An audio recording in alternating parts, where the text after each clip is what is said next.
Mr. Speaker, first let me thank my good friend and colleague, Congressman David Cicilline from the 1st District of Rhode Island for leading tonight's special order hour on the Republicans' decision to leave for 52 days without taking any action to address the gun violence epidemic in this country.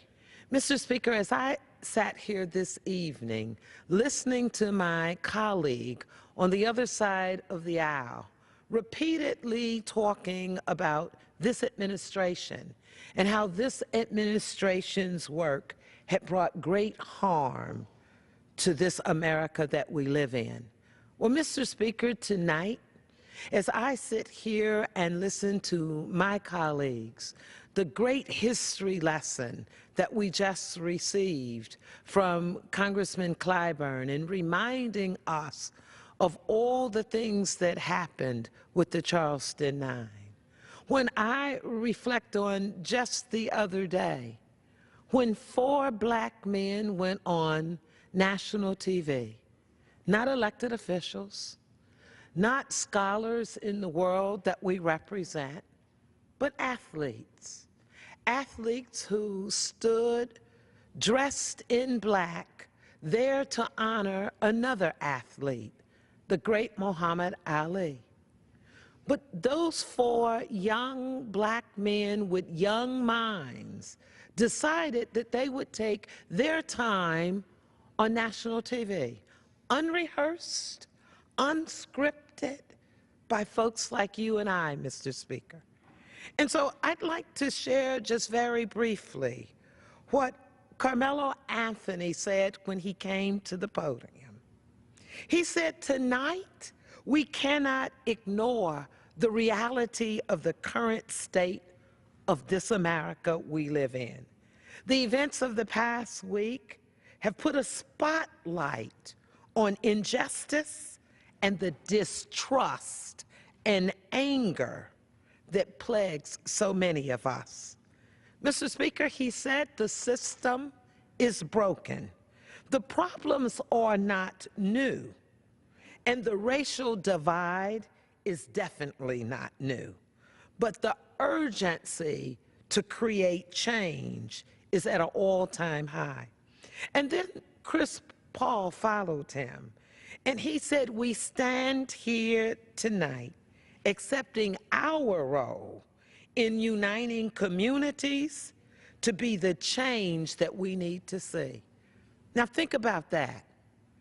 To go from distrust, Mr. Speaker, to trust, and have this young athlete speak like we should be speaking as Democrats and Republicans, talking about the change. And you know why they were saying this, Mr. Speaker?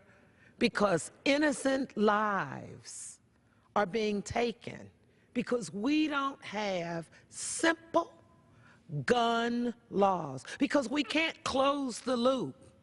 And certainly we should have the intellect to understand if you can't fly, you can't buy. So when I listen to my colleagues say, we have not brought before this House laws that we can implement, that's not my responsibility. As a member of this Congress, it's our responsibility. It's not the Democrats' responsibility to do this. It's not the black men of the Congressional Black Caucus or the Hispanic men of their caucus or the Democrats. Mr. Speaker, we are better than this. It is our united responsibility. When we stand here and make a joke of Black Lives Matter, well, let me tell you, Mr. Speaker, black lives do matter, but blue lives matter, and all lives matter. If that mother, like the mother that I am bringing from my 3rd Congressional District tonight, tells her story of her 13-year-old daughter who's sitting in her kitchen as her windows were riddled with gun bullets that killed that child, that matters to her. Do you think the wife of that murdered police officer doesn't value that blue, white life as much? When these young folks come here tonight, many of them representing Black Lives Matter. They come as these 4 athletes did on TV the other night because they feel the pain and they don't have an outlet. They don't have a place. They could march anywhere, but they are marching on the United States Capitol. You know why?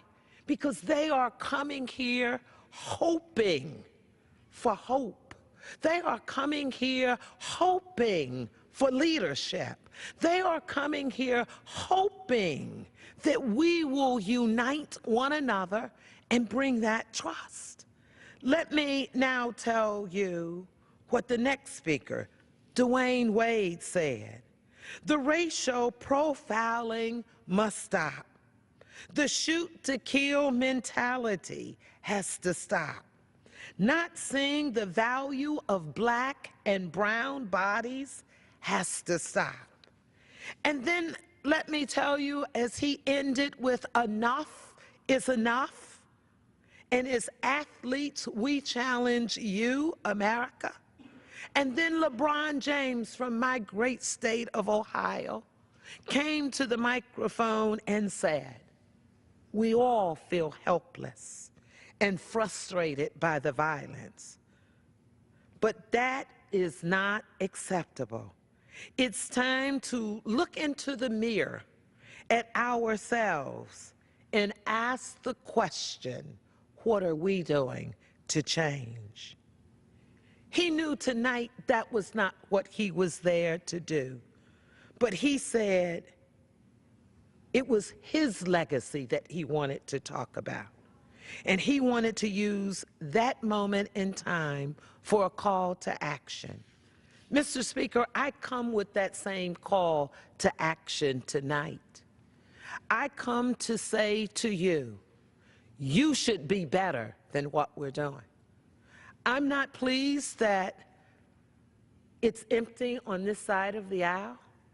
Mr. Speaker, I want America to know that I came here tonight willing to stand up and to talk to the thousands of folks who will come with that pain, with that anger. I want them to know that as Democrats, we are here today because we know we can be so much better. And we're not asking for a lot. We're asking for 4 simple bills. I won't walk you through them because you've heard them, Mr. Speaker.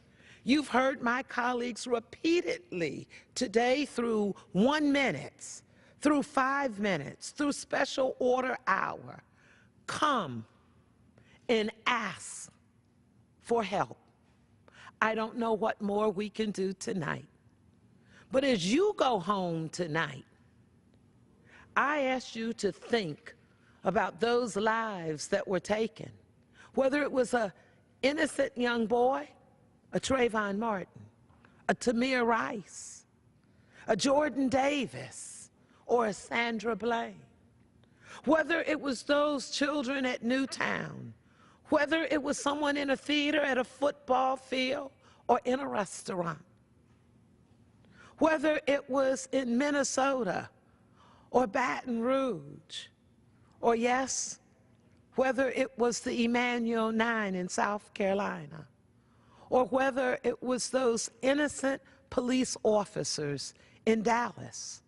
I'll sleep well tonight, Mr. Speaker, and I want America to know that I will sleep well tonight because I came here to unite the communities, to unite Democrats and Republicans. And I want America to know that I'm talking to an empty audience of seats on the other side of the aisle because they went home. And I say to you, America deserves better. The innocent families who lost their loved ones deserve better. And yet, we are trapped here with the inactivity of Congress. We deserve to do more for our community.